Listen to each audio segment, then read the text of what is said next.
Firstly, I'm an educator for 25 years, 26 this year. I've got 2 young kids, so one of the things that's always on my mind is what kind of education should my children have to prepare them for the future.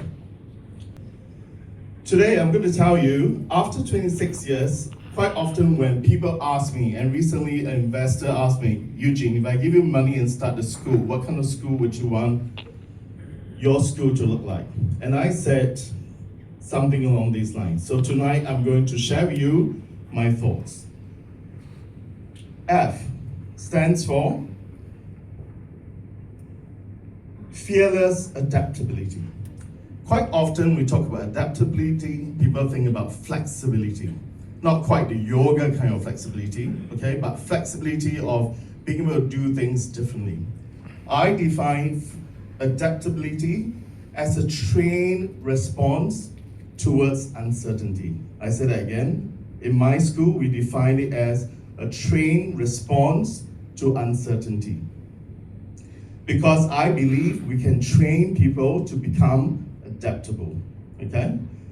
And you'll find that a lot of us talk about different multiple intelligences, especially people in education. We talk about you could be linguistically smart, you could be mathematical, logical smart. I believe in the future, one of the new smarts that all children need to have is this smartness or new intelligence, and this is our comfort with change, because change is inevitable. Uncommon empathy in this futures model. Empathy is not just about feeling sad for animals and for people who are homeless or the more unfortunate. In my school, we define empathy as the ability to listen, to sit down and try to understand the person in front of you, to try to see their point of view, and recognize that we all can have different perspectives.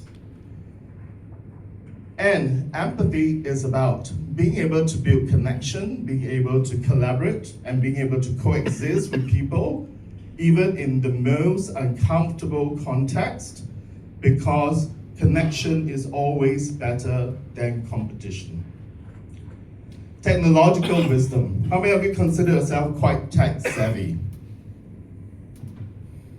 Good. Now, believe it or not, most of our children now are quite tech savvy.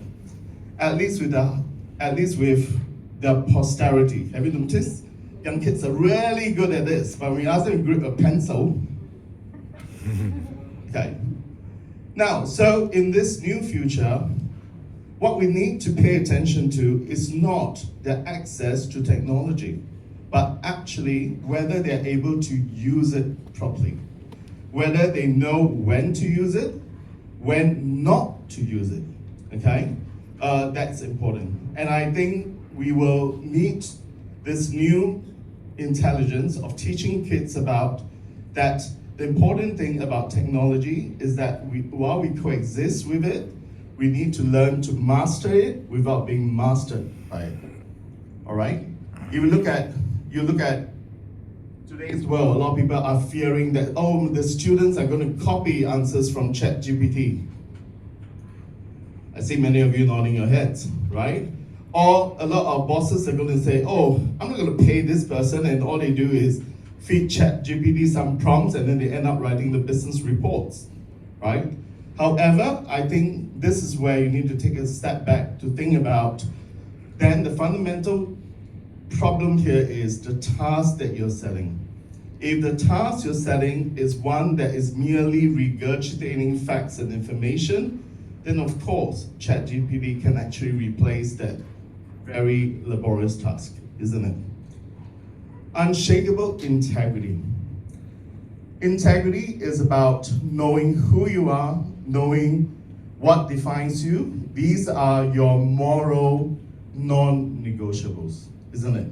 So part of what schools need to do is to start to train students to explore themselves, to understand their own value systems, that the one that they've been brought up with the parents, to understand what they would do even when no one is watching, especially when they're online, isn't it, these days?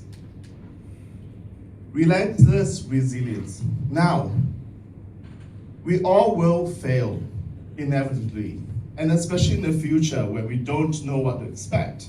So the question that all parents need to be comfortable with is not whether my child is going to fail.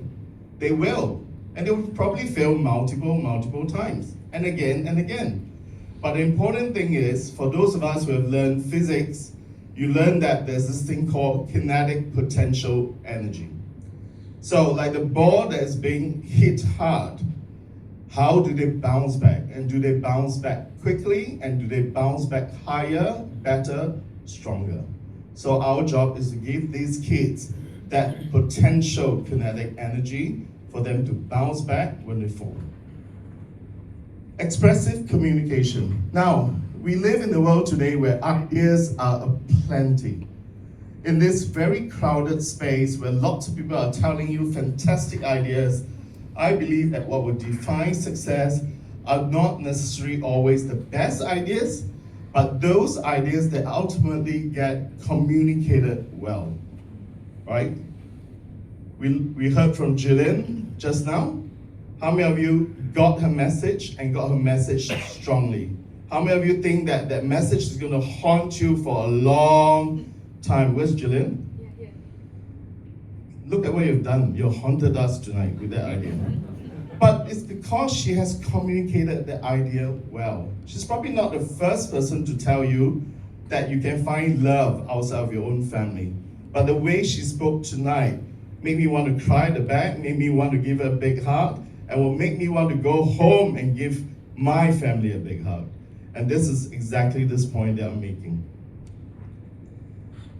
So, one thing I often share with parents, this framework is not just for the kids. This framework is also for us. And in the school that I run, I often expect my teachers to also have the same human skills and capacity that we're talking about, because we need to model this for our children. Children don't just do because we say they need to do.